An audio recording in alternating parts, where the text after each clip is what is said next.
So welcome everyone to this webinar where we're going to talk about the current status of some of the state-based initiatives that some of which threaten the Kratom community.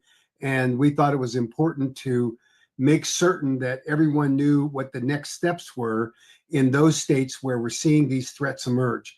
But first, let me start out with just an update on Florida. The Florida legislative session is coming to an end in terms of the ability for there to be any action on bills and moving back and forth between the legislative chambers. And one of the casualties in that legislative process was the proposed Kratom bill that was initially proposed by Senator Collins and mirrored by a bill that was sponsored by Representative Owen. And a very interesting thing happened in that Florida legislature where on the House side, Representative Owen's bill was hijacked by the Speaker's office, and they folded into it a very significant set of restrictions on hemp products and added to the overall fiscal impact of the bill. The underlying bill that Senator Collins had proposed had a fiscal note of somewhere north of $15 million. And this is in a state where in the current budgetary situation Florida's in was a huge lift for there to be that kind of an outlay for taxpayers to take on that burden. The House version, which had additional provisions on it related to hemp, drove that price tag up to north of $18 million. And so when the appropriators who have to evaluate the way that the budgeting takes place determined that that was an excessive fiscal note, and they simply terminated the bill. There was an attempt, which we supported at the American Kratom Association by Senator Collins, where he would have specifically identified 7-hydroxymetrogenine products as being banned because if they were synthesized or semi-synthesized, including being oxidized, which increases the potency artificially of the alkaloids and metabolites in the kratom plant. Florida now, all of those bills have died, and there is no possibility that we're going to see any legislative action out of Florida in this current legislative session. I am hopeful, and all indicators are that we're going to be able to have a more unified position going forward with an agreed upon Kratom Consumer Protection Act model that will be implemented in the states, and that model will be endorsed by all of the major competing consumer and industry groups in the industry. That's our current situation. We're hopeful that that will be a reality when we turn the corner coming into Florida in the next session. And we're very encouraged that some very hard negotiations have led to that position. And I think it will benefit all kratom consumers in the United States. There is a ban bill that is up for consideration. This is a new one in the state of Massachusetts. That hearing will take place at 1 p.m. on Tuesday. It is the first hearing in a string of procedural matters that will be taken up by the Massachusetts Assembly in order to get some sort of a legislative action taken on this bill. It will be a very tough row to hoe for the ban proponents in Massachusetts because there is a KCPA that is also on the books there. And every indication is that the legislature is inclined to support a regulatory approach as opposed to a ban, which of course they should be. But the immediate problems that we're confronting both in the state of Texas and the state of Louisiana are significant and they need to be dealt with. Let me start first with Louisiana.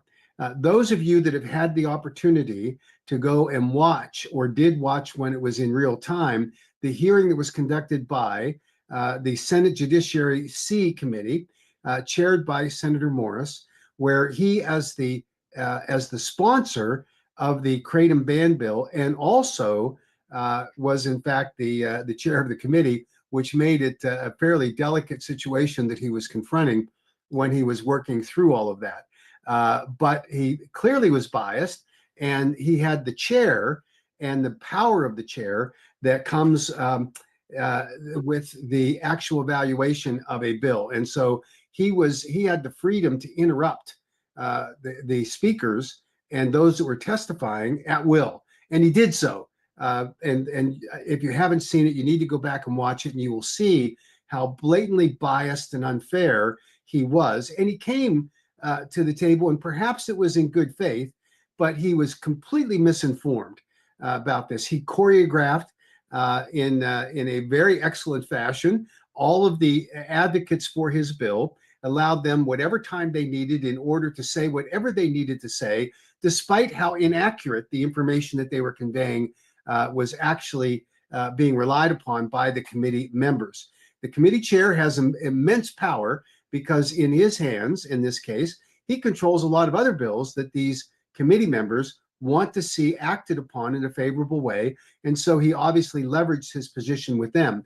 But if any objective observer were looking at the actual the testimony, it is clear that the scientific testimony that was provided by Dr. Henningfield and Dr. Smith, and there was also a medical doctor who came in from California, but who herself was a native of Louisiana, which kind of caught Chairman Morris off guard. But just to illustrate a couple of the things that were egregiously wrong, Chairman Morris made the statement that the Mayo Clinic had conducted several safety studies on kratom, and they had concluded, as is on their website, that kratom is very dangerous. I made the point to Chairman Morris, he didn't like it when I did it, that in fact, the Mayo Clinic hasn't spent a single penny on any research on kratom. And in fact, all they do is repeat what the FDA says about kratom. And what he didn't allow me to say, but which is true, that the Mayo Clinic has an information sharing agreement with the FDA and Yale University where they are paid federal money in order to disseminate the information that's provided by the FDA. Unfortunately, the Mayo Clinic, and of course, those that watched the hearing saw Senator Morris say, "Oh, well, you kind of dismissed what I said by saying, well, the Mayo Clinic has no credibility," obviously mocking me in that point. If in fact the Mayo Clinic has no credibility on the kratom issue, it is because it is a self-inflicted wound that they themselves are responsible for, because the Mayo Clinic has not kept up with even the FDA's admissions about the new safety data that the FDA themselves conducted with their single ascending dose study that determined that kratom is well tolerated at all dose levels. Nor does the Mayo Clinic acknowledge the actual statements by the Secretary of HHS, where he said that the deaths are rare, and when they do occur, it's because of adulterated products and polydrug use and unrelated health conditions.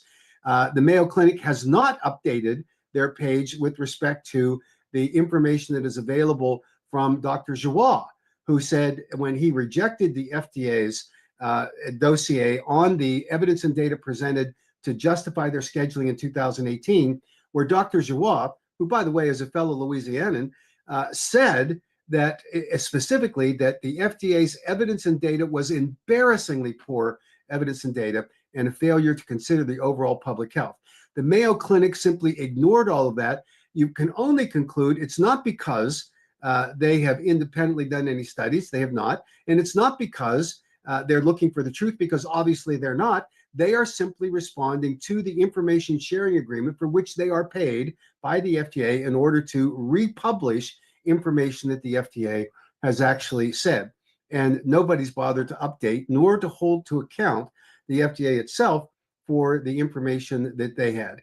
You also would have seen that that Senator Morris discredited leading scientists in the world because they were not medical doctors. And he went after Dr. Jack Henningfield, who himself was the former head of clinical pharmacology at the National Institute on Drug Abuse for decades, and who is internationally recognized for his decades of work on addiction and public health and substance abuse.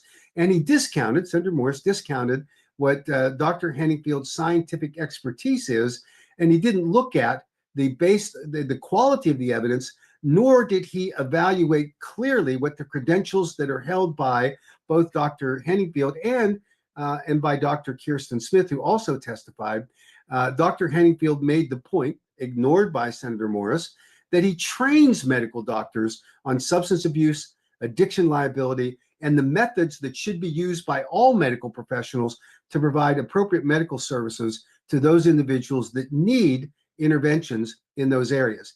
But Senator Morris wasn't interested in the truth, nor was he interested in learning about what the truth was about kratom.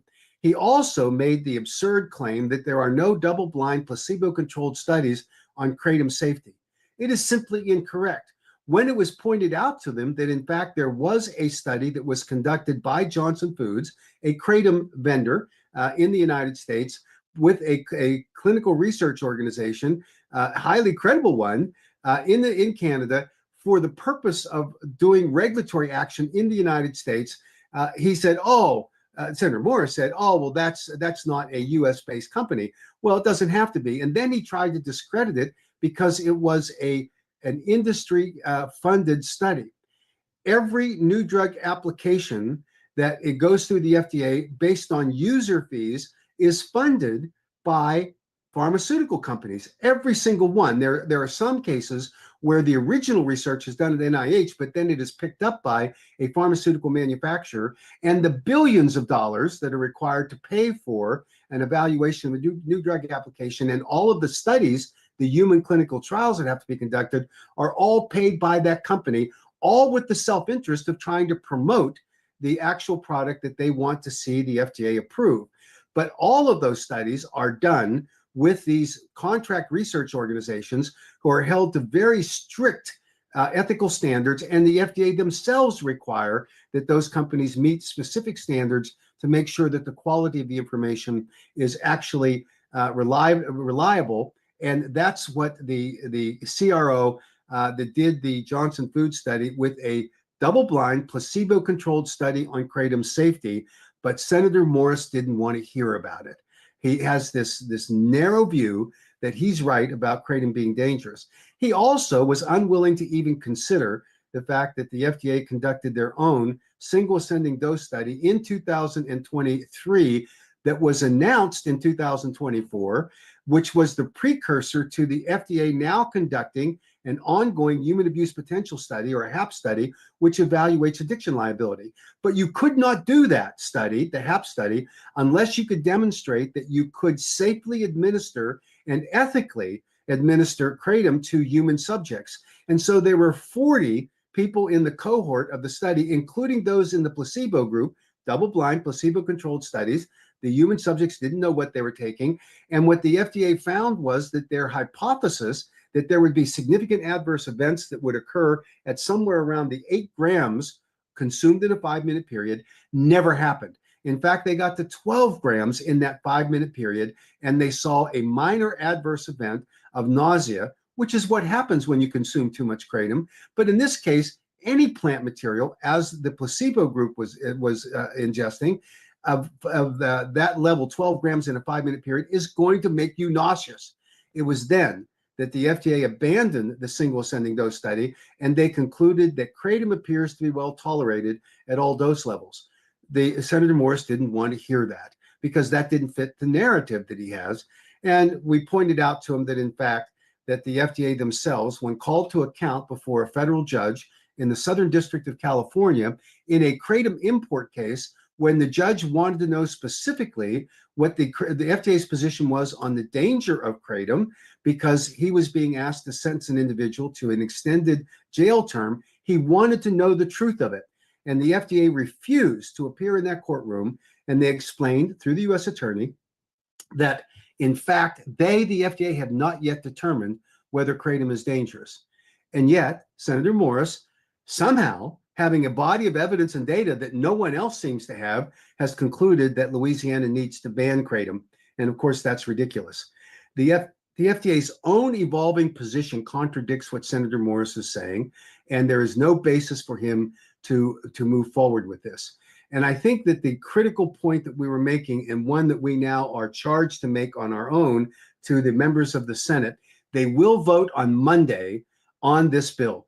We are mobilizing everyone in the kratom community to contact the members of the Louisiana Senate and point out the deficiencies and the failure of Senator Morris to accurately portray what the safety profile of kratom is. You cannot criminalize Louisiana consumers of kratom based on misinformation and horribly mischaracterized information and data about kratom when thousands, well, actually 325,000 plus Louisiana residents use kratom in order to improve the quality of their lives, for a general feeling of well-being, to improve their overall health and well-being.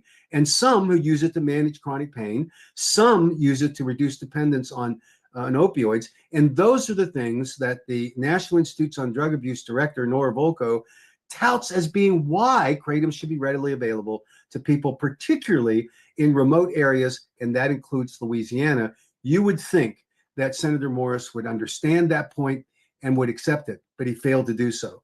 So our challenge in the state of Louisiana between tonight and Monday is to marshal every one of our advocates to make phone calls and to email every member of the Senate in Louisiana to explain why Senator Morris simply has it wrong. We haven't seen a ban on kratom products or on kratom being sold in states since 2017 in Rhode Island. And Rhode Island is poised to withdraw that ban, and the governor has committed to sign the bill if it goes through in the current form that it was filed in. And we will have 5 states that ban kratom, and the most recent one that did so will have removed that ban and enacted a Kratom Consumer Protection Act. That's what the senators in Louisiana need to hear. They need to understand, and we can only do it with the outcry that mirrors what happened in 2016 when we had over 146,000 people that signed the We the People petition on the White House website saying don't ban kratom. We need to replicate that now and tell the good senators in the state of Louisiana that there is a better option: regulate, do not ban. And of course, the regulation bill is already started in the House, and that is an option for the legislature to consider. It was disappointing that in the course of the hearing that Senator Morris convened, that a member of the Louisiana governor's policy team filed a support card, not actually testifying. That was good news. But obviously, we have work to do with the governor as well. We need to protect kratom and the consumers, Louisiana consumers of kratom, safely formulated kratom products. The kinds of products that need to be banned are those synthesized and semi-synthesized product that are called 7-hydroxymetrozine, and now they're doing fancy reformulations, including other alkaloids that have been isolated and synthesized in the kratom plants. So they're trying to get away from 7-hydroxymetrozine and actually isolating, synthesizing other alkaloids in the plant, all of which have an unknown safety profile and clearly have a much more powerful effect on the mu opioid receptors than pure kratom and extract kratom that's properly extracted using food grade solvents approved by the FDA. We have got to rally this community. We cannot take for granted that nobody ever passes a ban. This is ground zero for a ban, and we need to fight back, and we need to raise our voices, and we need to do everything we can in order to stop it. So I'm encouraging everyone to reach out to your social networks. Use the link that's provided on protectkratom.org that allows you to go and access the offices that need to be contacted, allows you to give a personal story, and give you access to the phone numbers to make phone calls to these senators. We need to let them know that the kratom community is being abused by Senator Morris's bill, and however well-intentioned he may be, and I'm not so certain that he's as pure as he wants to appear to be, because clearly the evidence and data in front of him should have given him required a second look and should have required him to stand down from his current position. But we have to fight back, and everyone should do it with all the networks that you have in order to help us on this. Let me also talk about where we are in the state of Texas. And before I do that, let me just, I know there's confusion about legislative procedures, and there were rumors circulating that after the committee vote that the the floor of the Senate moved to approve the committee bill, and it was now passed. That is not accurate. these arcane procedures that are used by legislative bodies go through a process, and that process in the state of Louisiana, which is fairly consistent with other states, required the Senate as a body to accept the committee report, which was passed out without objection, which included the Kratom ban bill. All that meant was that they accepted the committee report. It did not mean that they approved the legislation. That's going to happen this coming Monday. So people that think that, oh, they've already approved the ban, it's not accurate. We still are in play here, and we will fight on the Senate floor with your voice in supporting this, and then we'll go to the House floor if we lose the Senate fight. So we have lots of opportunities here to have our voices heard. So that's Louisiana. In the state of Texas, Senator Perry, of course, has at least on the surface said, I'm not going to ban all kratom. I'm just going to regulate it and make sure we get rid of the bad stuff. His view is that you can't tell what's good and bad. So what he's done is he's essentially said that you can only sell pure leaf kratom. You cannot sell an extract, and you can't sell any other product that is synthesized or semi-synthesized. We agree with that.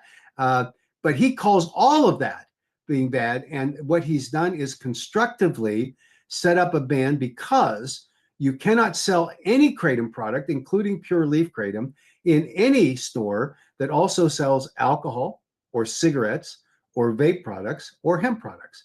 That virtually wipes out all of the retail outlets in the state of Texas. It is disruptive and unfair to thousands of kratom small businesses.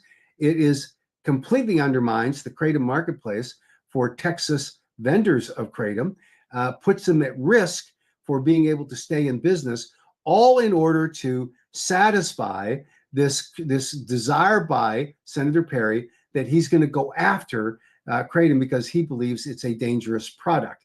And there's no dissuading him from how bad his position is.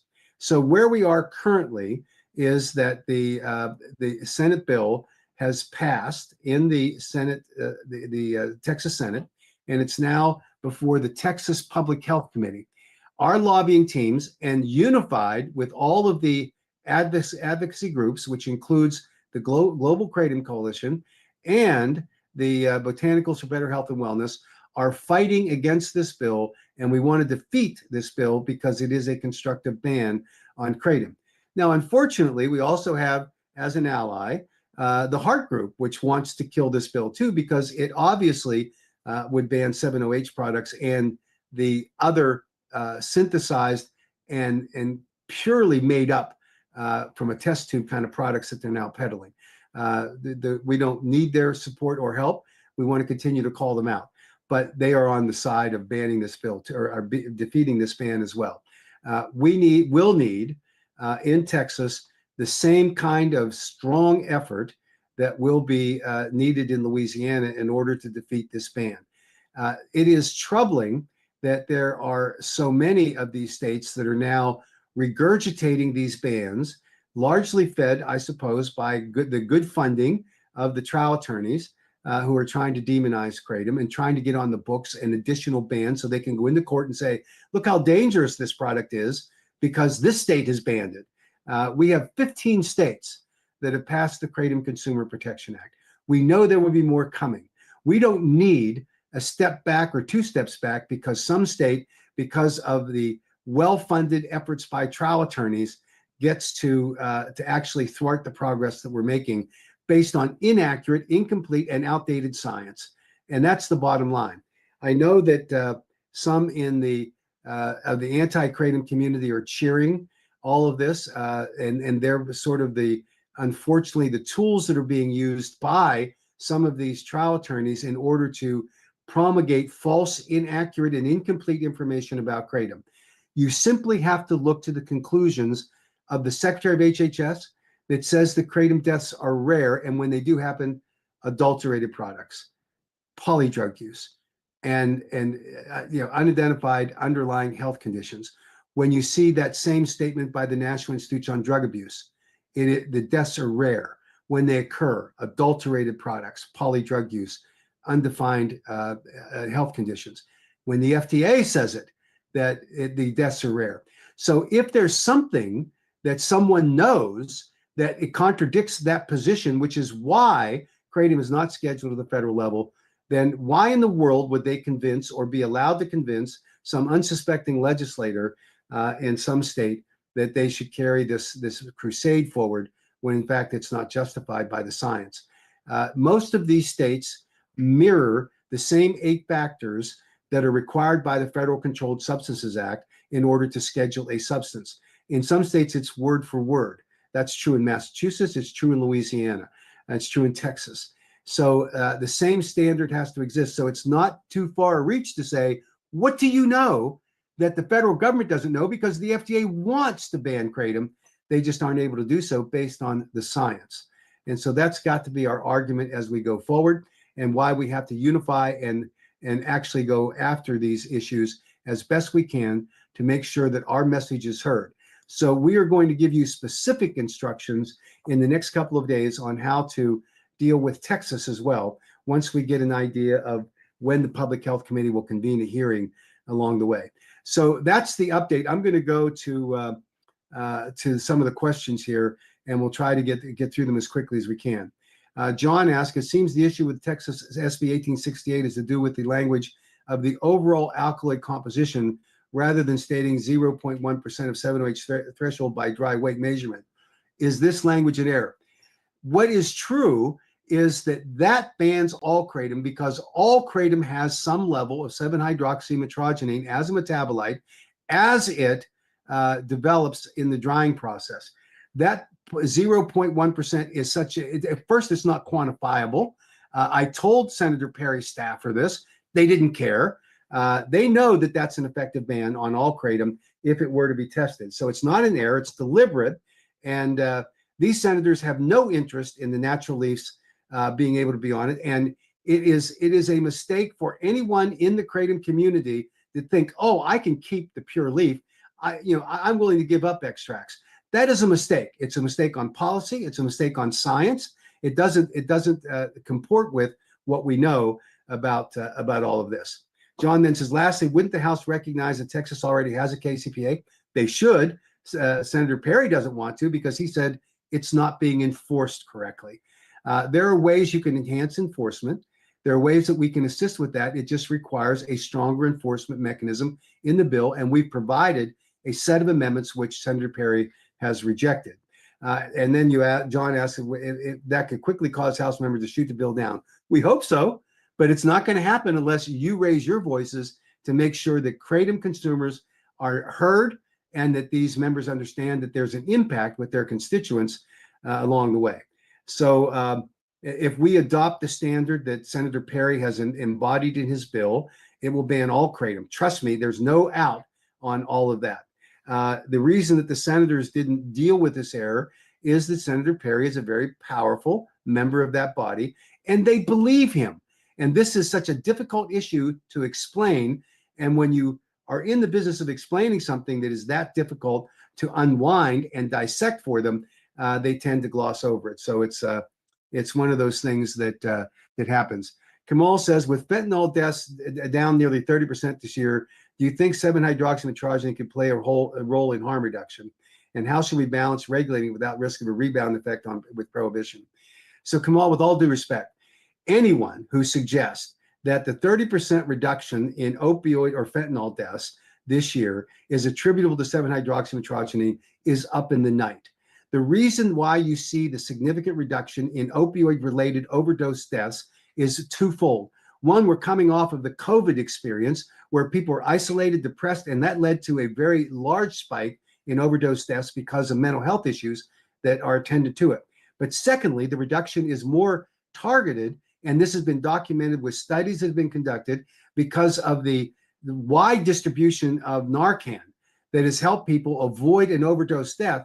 Not that they don't overdose, they do, but Narcan has saved their lives. And that is a better example of this. There is no scientific data, none, zero, that would in any way corroborate the claim that 7-hydroxymetrogenine supporters want to make, that somehow they've been the angelic savior to come in and reduce the number of fentanyl or opioid-related overdose deaths in the United States. It makes no sense. It is not true. and no one should be caught repeating it if they don't want to be called out for being exactly what it is, which is just junk science. It just doesn't make any sense at all. Kamal also asked, if we're limited in capacity, which 10 Texas House reps would you suggest we who would you suggest we prioritize contacting? We will provide the information on the committee members in the Public Health Committee. That'll be our first target. And then if it moves through that committee, we'll look at where it goes next. And it could get co-referred to another committee or go to the floor. We obviously are going to want to fight this battle, and we'll give you information. So watch the email chain that comes through. Anthony asked, are we able to publish or post any of these contradictions as it relates to the misinformation, fake news, as it relates to the FDA Mayo Clinic? We are obviously contesting this. I'm sending a letter to Senator Morris about how contradictory this is. You'll see lots of information flowing. We can articulate these issues with fact sheets that we are disseminating through our lobbying teams to the members of the legislative bodies in both Louisiana and in Texas. So thank you for that. Question is, will there be another in-person hearing in Louisiana? Misty asked that. Very likely there will be. It's not required, but we expect that there will be because we have a KCPA in Louisiana as well as the ban bill. Jeff asked, do you think there ever come a day when the Global Kratom Coalition and the AK can find any kind of agreement to at least appear to be a united front? Yes, we are working hard on that. The political process is about compromise, and we have worked diligently, and I credit the GKC and the Botanics for Better Health and Wellness for the willingness to sit down and have these discussions. And we are on the cusp of being able to all agree on language of a model Kratom Consumer Protection Act going forward. So we're not going to be fighting with one another. It doesn't mean that we won't have disagreements, but it does mean that we're going to have a more united front so we don't have legislators questioning what we're doing because there's another group pushing for a different regulatory framework than the one that we're promoting. So stay tuned, Jeff. Great question. It's overdue. It needed to get done, and I think we're very close to do it. And as I say, I credit the GKC and the Botanics for Better Health and Wellness for helping us with that. Brian asked, it seems though a few months ago you mentioned that there was some good news coming out of South Carolina. Well, actually, the good news out of North Carolina. I think we're getting closer to a bill. South Carolina, we had a bill that was a good KCPA. It got hijacked by the 708 people. That bill is going to die in the South Carolina legislature, and we'll take it up next year. It's a 2-year cycle there, and so we'll be back fighting this next year. David says, will you talk about the powder requirement of less than 0.1%, which would make it basically banned? The technical discussion is this. The quantification testing that can be done on 7-hydroxymetrogenine without it being the most extraordinarily expensive test possible only gets down to 0.3%. We know that the 7-hydroxymetrogenine occurs naturally in the drying process as a metabolite. So all powder, kratom powder, has some 7-OH in it, and all would show at least at 0.3%. It would be the quantification level. Getting down to 0.1% is impossible to prove, and so they could ban all kratom powder along the way.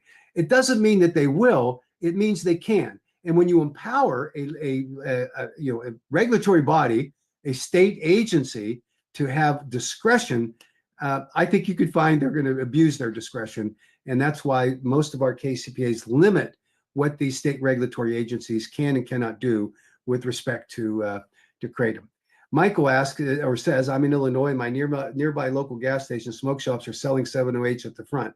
I'm convinced it's contributing to negative media in local state bans. Absolutely true. Vendors have a responsibility too. These products are scientifically untested. They have no basis for safety. We had the lead scientist representing the Heart Group appear in one of our forums in Florida in January. And when asked, what is the scientific basis as to meet the requirement at the federal level that you have to have a reasonable basis for safety based on the labeling? And he said, well, we haven't done those yet, but we hope to have them done by 2026. which means that those products on their face are illegal. And when you look at some of the reports that are coming out about their addiction liability and the fact that the testing that's been done by the University of Florida shows that 7-OH is a full-blown agonist, fully binding to the mu opioid receptors, where kratom is a partial agonist, and that full binding effect goes right to the euphoric high center and right to the respiratory system. So very dangerous thing. Jan asked, what can we do in Massachusetts? The hearing on Tuesday is the first step in a very long process in Massachusetts. I'm going to be there to testify, and we're going to challenge the basis for the ban using good science. We'll see what the next step is, if the committee wants to just sit on it or whether they want to move it forward, and then we'll activate all of our friends in the kratom community to be activated there. Bobby LeBlanc says, Beck, you're always on point when you speak. Such a blessing. Is this webinar going out to the senators and House members, or do you need to send it out yourselves? You can share this webinar with every member of the Louisiana legislature and the Texas legislature. We encourage you to do it. We want to make sure that these legislators understand that there is another side to this story than the one that they're being sold by some influential member of their legislative body. Adam says he couldn't make it to DC because he had a procedure. Can you give us a little synopsis on the business insurance discussion? My apologies for being off topic. Adam, that's a very complex issue. Let's talk offline about this. For vendors that are looking for insurance, it's a high-risk environment, and there are groups that are now identifying ways that you can be insured, and I think it's worth a discussion. But Adam, let's talk offline about that. Reach out to Stephanie Taylor in our office, and that's Stephanie at AmericanKratom.org, and we can get you that information. Nicholas says, does it seem like there could be some other entities behind the politicians who are trying to propose a ban? Perhaps a party of interest sees kratom as a threat. Any solutions to this? Well, the solution is that the truth comes out. And the problem is that in many legislative bodies, they're not organized or structured to accept the truth. They accept only what constituents say, or the misinformation that's peddled by whatever the substance is, groups. And so our challenge is to make sure that we deliver unfiltered truth to these legislative members, which is why we focus so much on the activation of our kratom networks in order to influence these members to look at the truth, and we share that truthful information. So that's essentially where we're going to be. Billy asked, will the AK sue Texas or Louisiana if the bills pass? The answer to that is a qualified yes. You have to have standing. Legislative bodies get great discretion along the way, but if we can demonstrate that the public policy that was adopted, in fact, has harms, then we have a standing. This has been done in other states with hemp products, and so and Bobby LeBlanc pointed that out to me the other day when I was pretty negative about this particular issue. I think there is an opportunity, and we hope we don't get there, but when we get there, we're ready to fight. There's no question about it. John asked, why don't they just follow the industry standard of lab analysis where all natural leaf tests no higher than about 0.03% of 7-OH by weight? I agree. I think we can look at this. We can find ways that we can identify what the thresholds will be that are reasonably available with quality testing, unbiased testing, and we can change that language. We're looking at a number of amendments that we have offered that address this very issue. So great point. And we'll continue to work on that. Carrie has a number of suggestions about other bills that are up there that really impact the contradictory nature of what Texas is trying to do right now. And that's part of the legislative process. The legislators have ideas, they advance them, and it's the filter of the process itself that delivers a final passage on this legislation. So I think that there is a fundamental inconsistency when you say, oh, I want to ban this product, and yet on the other hand, you see the conservative philosophy of the Texas legislative body. It seems to contradict this prohibitionist standpoint. And so it's a great point, Carrie, and I think you're right. We point out the fact that this is a terrible inconsistency with the this particular situation in Texas. Nicholas asks, is there any reason to go after synthetic 7-OH?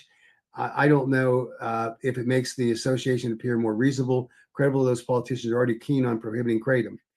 We have to go after synthetic 7-OH because our defense of the kratom plant is that it's safe as a kratom powder or leaf, pure leaf, or an extract using properly approved FDA food grade solvents. We're not in the business of hyped up, synthetically potent products. I listened to the promoter from Hart, the representative of Hart, Vince Sanders, testify in the Rhode Island legislature 2 weeks ago, and he said that the recommended serving size that should be in the Rhode Island legislation for 7-OH products was 28 milligrams.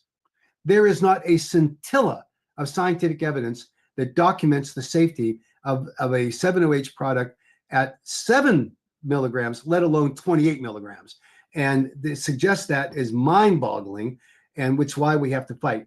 If we support synthetic 7-OH at these astronomically high levels, you will see health impacts will be attributed back to pure leaf kratom and properly extracted kratom products, and we simply can't have that. We think that the whole idea here is that we regulate kratom, and it's not the Wild West. And you just can't, because you can make it, decide to sell it because you can make a quick buck, and you might hurt people. It doesn't matter to those people. Then that's where we have to draw the line along the way. And we're not in the business of trying to appear reasonable. We want to be reasonable, and that being reasonable requires us to have support for a methodology for regulation that makes common sense, and that's what we advocate for. Dustin asks, don't you think this whole idea of banning kratom is just a glorified social acceptability issue disguised as health policy? Alcohol, tobacco, and caffeine are proven to be tons more powerful, addictive, and dangerous than kratom, yet these bureaucrats think it's fine to drink and smoke your pains and worries away. They think it's safe enough to be okay, but kratom is evil. You can't accept the hypocrisy. I agree. Here's the problem. Legislators have been conditioned to accept the fact that as a society, we accept the risk associated with alcohol consumption and the deaths and adverse events that come with it, and smoking. It's just embedded into us. And now, new product, they just say, oh, the reflexive knee-jerk reaction is, well, let's ban this stuff. You see it with intoxicating hemp products. You see it with and I don't like that association with kratom, obviously. You see it with controlled substances with THC content. Kratom has never, ever been a controlled substance. Kratom has never even made the DEA's National Drug Threat Assessment Report. So the mythology that's around the dangers of kratom was a made-up bit of nonsense by the FDA, which has been capitalized by some of the kratom danger awareness people that do not know what they're talking about when it comes to the actual reports of the levels of kratom that would cause a death, and trial lawyers who have a vested interest in trying to find another pocket to pick with people that have suffered through unimaginable losses that they want to attribute to kratom. And I'll tell you what, I made the point in Louisiana, and it is a fact that 7-hydroxymetrogenine, because of the way that it interacts in your body, when you die, and if it were a 7-OH attributable death, it washes out of your bloodstream so quickly that even NMS Labs, their expert that testified, that presented his findings at the International Symposium on Kratom at the University of Florida in February, where he said that unfortunately, medical examiners and coroners don't know to test for 7-OH, and when they do, they can't find it. It takes a very sophisticated test, which they don't have access to, and so you have misreported kratom fatalities that are attributable to metrogenine because that's all that's left in the bloodstream. And his fear was that there will be error after error in attributing a death to kratom when it should be to 7-hydroxymetrogenine. So I think that's very important along the way. Nicholas asks Misty asks, is the Louisiana meeting on Monday public? This is a Senate vote on the floor, and it will be live streamed, so you can watch it when they take it up. You'll have to check on what the schedule, when it'll come up on the floor, and just wait until it gets there. It's possible that they'll have too much business and they'll push it a day or two, but that's the best we can expect. Nicholas asked, will there be an appeal done soon regarding kratom being scheduled in Wisconsin?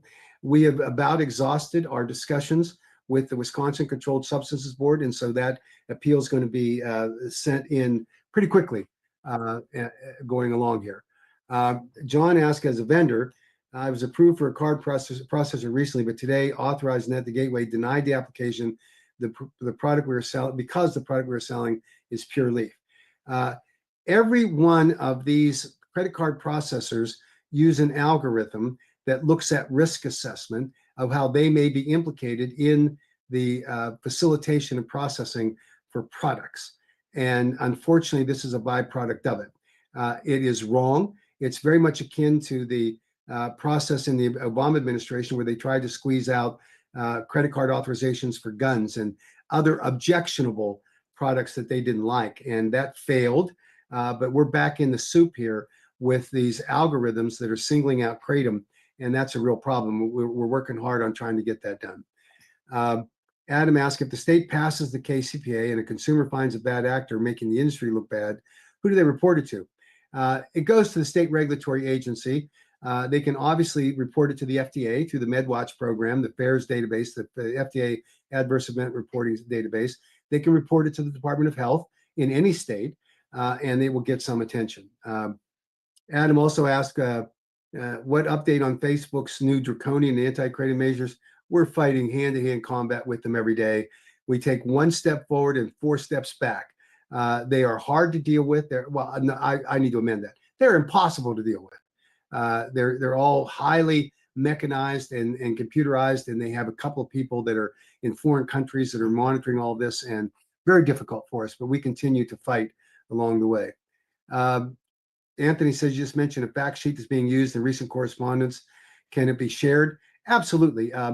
Mark, let's put up on the protectkratom.org the Texas fact sheet that we just submitted and the Louisiana one. We can absolutely share those with you along the way.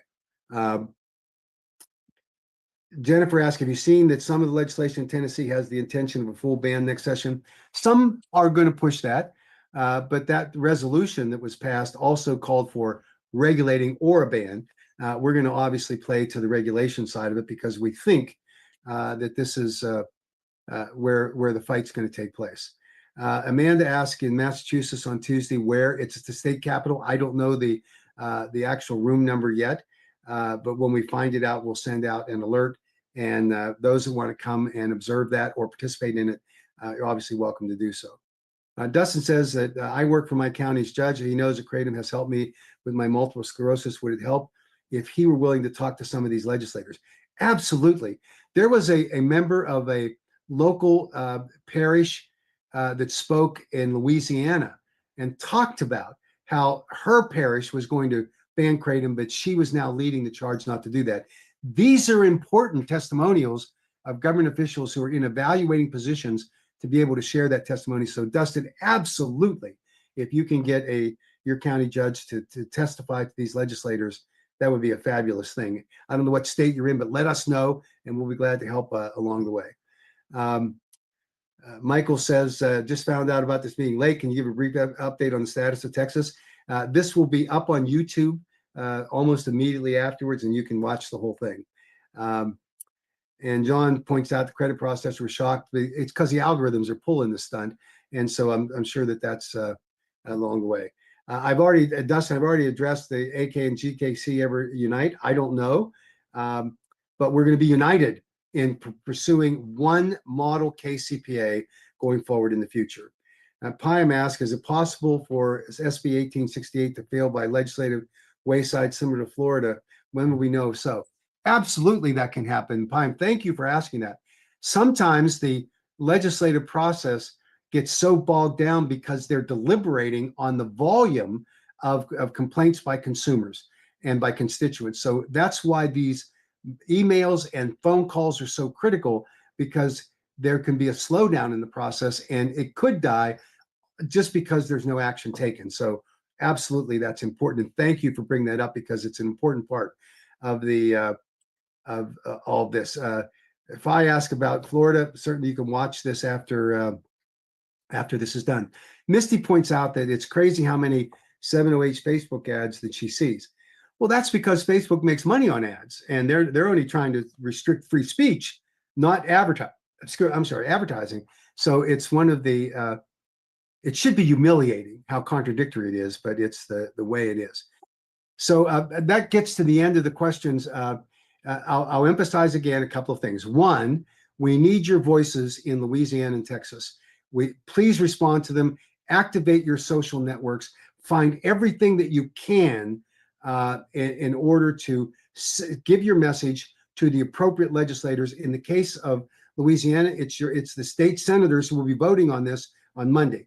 In Texas, it's going to be targeted to the House Public Health Committee, and we're going to give you that information on how to do it. So stay tuned for emails to watch how that's done, and socialize it, spread it, every way you can to get people to raise their voices, replicate what happened in 2016 when the DEA withdrew the scheduling request from the FDA because of overwhelming public support for this.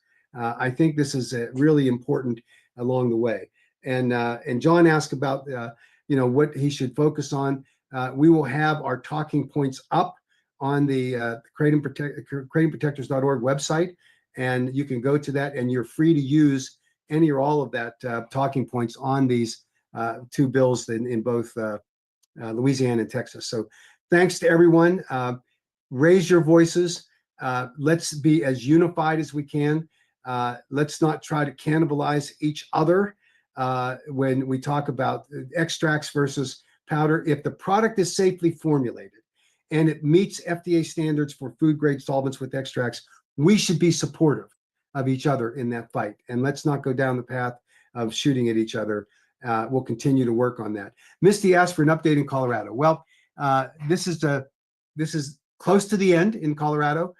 We have agreed to, between the GKC and the AKA, some language that was amended into the bill. It is being opposed by the Department of Regulation.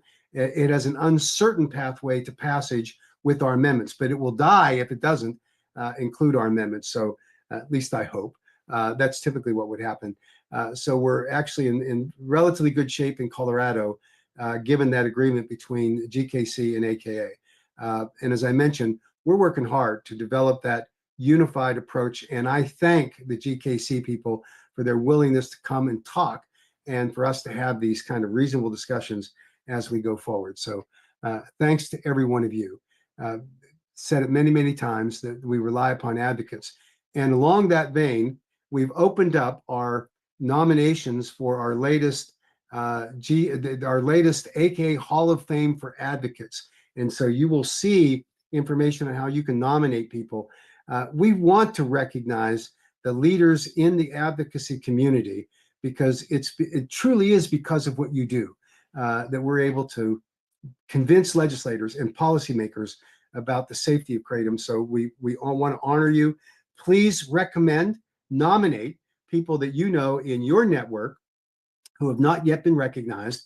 And we're going to do this twice a year as we go forward. So please, everyone, take a look at that, and let's unify. We've had successes. We can't rest on that, but we've proven that we have the capability of defeating these bans. With your help, we can do that if we unify together. And so I encourage you to do it. Thanks to everyone for taking the time this evening to share a couple of minutes to talk about these important issues, to learn about how you can most effectively discuss these issues with your legislators and take advantage of that opportunity to do so. So thanks to everyone. Appreciate your time and the support that you offer to us. Good evening.